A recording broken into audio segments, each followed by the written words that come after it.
तो ये तुम्हारे तो आपने कुछ रिएक्शंस लिखी हैं, जरा सोचो 2 मिनट के लिए कौन सी रिएक्शन तुम इसमें से कर पा रहे हो।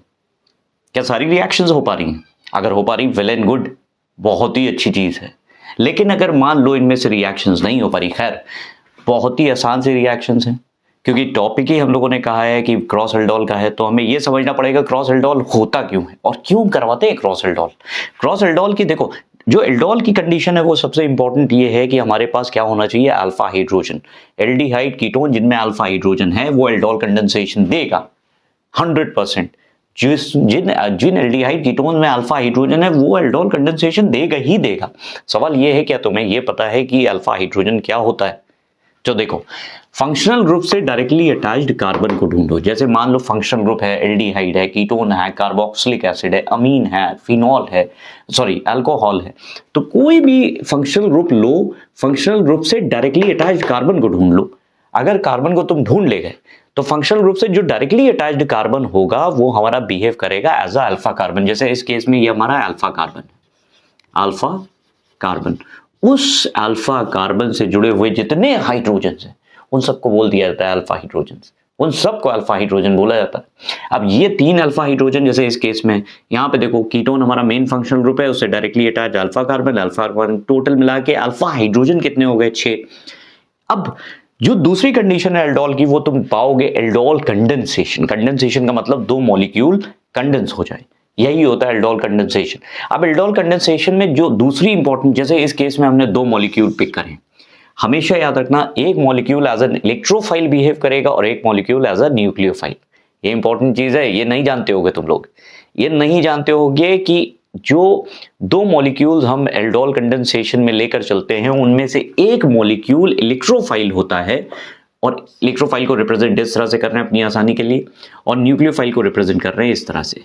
तो एक इलेक्ट्रोफाइल होगा, एक न्यूक्लियोफाइल होगा।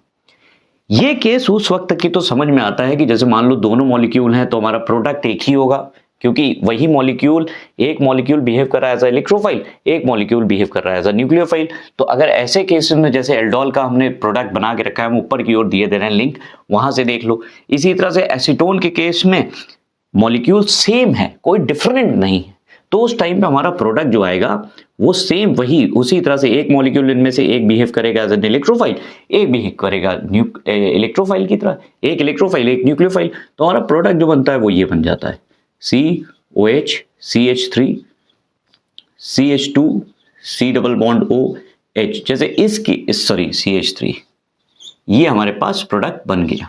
तो एक मॉलिक्यूल ने बिहेव करा है एज अ न्यूक्लियोफाइल और दूसरे मॉलिक्यूल ने बिहेव करा है एज अ इलेक्ट्रोफाइल। प्रॉब्लम कहां स्टार्ट हो रही? प्रॉब्लम स्टार्ट हो रही है अगर तुमने दोनों जो मॉलिक्यूल्स हैं वो डिफरेंट ले लिए। अब बताओ, क्वेश्चन ये स्टार्ट हो रहा है कि ये molecule as a nucleophile behave करेगा, ये molecule as a nucleophile behave करेगा। कौन सा इलेक्ट्रोफाइल है, कौन सा न्यूक्लियोफाइल है, क्या होगा, क्या प्रोडक्ट्स बन रहे हैं? हमेशा याद रखो, क्रॉस एल्डोल में अगर मान लो दोनों मॉलिक्यूल के पास अल्फा हाइड्रोजन्स हैं तो मिक्सचर्स ऑफ प्रोडक्ट बनते हैं, मिक्सचर्स ऑफ प्रोडक्ट। जैसे इस केस में जानते हो प्रोडक्ट क्या बन रहा है? इस केस में एक तो ये खुद सेल्फ कंडेंस करेगा। अब तुम्हारा समझने के तरीके के लिए 2 मॉलिक्यूल हैं, लेकिन सॉल्यूशन में तो अरबों खरबों मॉलिक्यूल्स है ना, अरबों खरबों, उनमें से 2 मॉलिक्यूल इनमें से आपस में बिहेव करके एक एल्डोल प्रोडक्ट बना देते हैं, ये वाला CH3, जहां पे ये मॉलिक्यूल 2 मॉलिक्यूल इनमें से ये बिहेव कर रहे हैं एज एन इलेक्ट्रोफाइल और एज अ न्यूक्लियोफाइल। तो उस टाइम पे हमारे पास एक प्रोडक्ट ये बन गया। अब यहाँ इंपॉर्टेंट चीजें चल रही, प्रोडक्ट नंबर 1, प्रोडक्ट नंबर 2, अगर एसीटोन बिहेव कर गया, 2 मॉलिक्यूल आपस में ही सेल्फ कंडेंसेशन हो रहा है, तो ये बना, ये बना, ये बना, और साथ में CH2 C double bond O CH3। तीसरा प्रोडक्ट हो सकता है ये इलेक्ट्रोफाइल की तरह बिहेव कर रहा हो। अगर ये इलेक्ट्रोफाइल की तरह बिहेव कर रहा है और ये न्यूक्लियोफाइल की तरह बिहेव कर रहा है तो प्रोडक्ट, जब क्या एल्डिहाइड हमारा बिहेव कर रहा है एज अ इलेक्ट्रोफाइल, तो हमारा प्रोडक्ट बनेगा CH CH2 C double bond O CH3।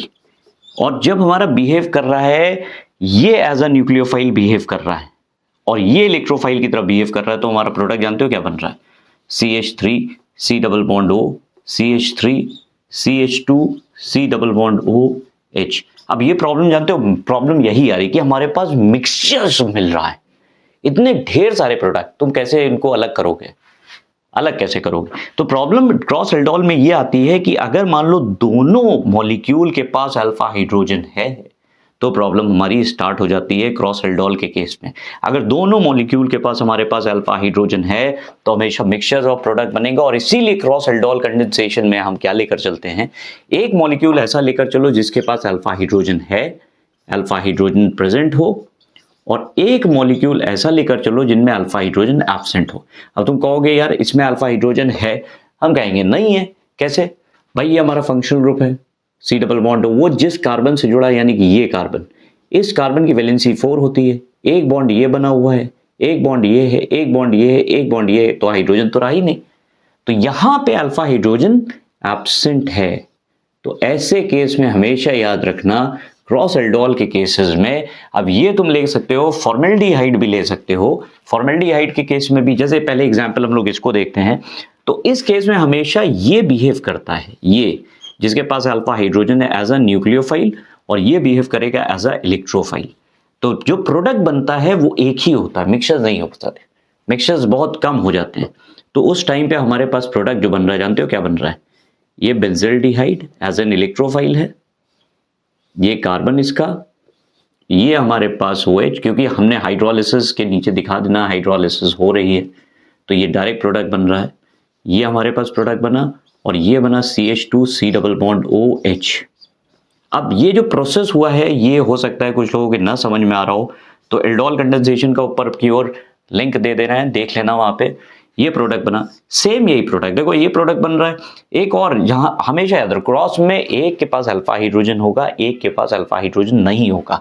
तो एक और एग्जांपल जैसे ले लो, हमारे पास मान लो एथेनॉल है, और इसको हम ट्रीट कर रहे हैं किसके साथ, इथेनॉल को हम ट्रीट कर रहे हैं फॉर्मेल्डिहाइड के साथ। अब फॉर्मेल्डिहाइड के साथ भी यही प्रॉब्लम है कि फॉर्मेल्डिहाइड के पास भी अल्फा हाइड्रोजन नहीं है। कैसे, फंक्शनल ग्रुप ये हो गया, फंक्शनल ग्रुप से डायरेक्टली अटैच कार्बन ही नहीं, तो अल्फा हाइड्रोजन कहां से बनेगा। तो इससे हमेशा क्या चीज बनेगी, हमेशा जिसके पास अल्फा हाइड्रोजन नहीं है, जिसके पास अल्फा हाइड्रोजन नहीं है, वो बिहेव करेगा एज अ किसकी तरह, इलेक्ट्रोफाइल की तरह, और ये न्यूक्लियोफाइल की तरह। और ये प्रोडक्ट जो बन रहा है हमारा, बन रहा है HCOH HCH2 C double bond OH हमेशा। तो क्रॉस एल्डोल कंडेंसेशन में एक मॉलिक्यूल के पास अल्फा हाइड्रोजन होता है और दूसरे मॉलिक्यूल के पास अल्फा हाइड्रोजन नहीं होता, तभी क्रॉस एल्डोल कंडेंसेशन होती है।